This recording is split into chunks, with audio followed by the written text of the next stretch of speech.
pertama ada asuransi kesehatan. Asuransi kesehatan merupakan salah satu produk asuransi yang populer.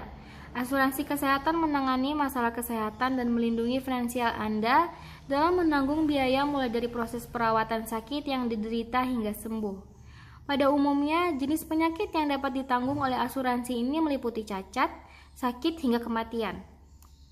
Untuk memilih jenis polis yang akan diambil, Anda boleh saja menyesuaikan dengan kemampuan finansial. Sebagai contoh, jika Anda ingin membeli produk asuransi kesehatan, Anda boleh memilih produk asuransi kesehatan yang mencakup rawat inap saja ataupun hanya rawat jalan saja. Yang ketiga ada asuransi pendidikan. Mempersiapkan dana pendidikan sejak dini menjadi cara untuk melindungi masa depan anak Anda. Asuransi pendidikan adalah salah satu pilihan yang memberikan keuntungan proteksi akan pendidikan. Ada dua jenis asuransi pendidikan yang ditawarkan, yaitu asuransi dwiguna dan asuransi unit link. Asuransi dwiguna merupakan produk gabungan antara proteksi jiwa yang dikombinasikan dengan instrumen pasar seperti deposito. Asuransi jenis ini akan melindungi biaya pendidikan anak bila orang tua mendadak meninggal atau cacat total hingga tidak mampu lagi mencari nafkah. Asuransi pendidikan unit link merupakan kombinasi antara asuransi jiwa dan investasi.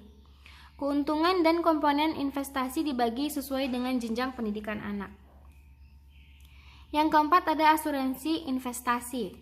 Anda bisa memperoleh asuransi sekaligus investasi yang disebut juga dengan istilah asuransi unit link. Sesuai dengan namanya, asuransi unit link memberikan manfaat berupa proteksi dan nilai tunai yang berasal dari pengembangan dana investasi sesuai pilihan investasi yang tersedia. Sesuai dengan namanya, asuransi unit link menawarkan dua manfaat, yakni proteksi dan nilai tunai yang berasal dari pengembangan dana investasi.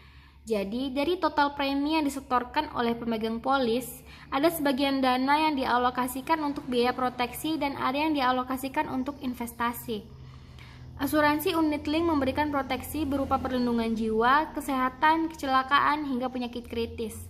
Sementara nilai tunai yang terdapat dalam asuransi unit link dapat digunakan kelak untuk membayar premi asuransi di saat pemegang polis sudah pensiun atau tidak berpenghasilan. Dengan demikian, polis asuransi tetap aktif. Di samping itu, nilai asuransi unit link juga bisa digunakan untuk tujuan keuangan lainnya. Yang kelima ada asuransi kendaraan. Kendaraan juga perlu diproteksi dari hal yang tidak diinginkan, seperti kehilangan atau kerusakan. Manfaat dari membeli premi asuransi kendaraan adalah memberikan perlindungan dan rasa tenang akan finansial jika kita dihadapkan pada risiko kerusakan kendaraan. Selain itu, memiliki asuransi kendaraan juga membuat posisi harga jual mobil akan makin bersaing.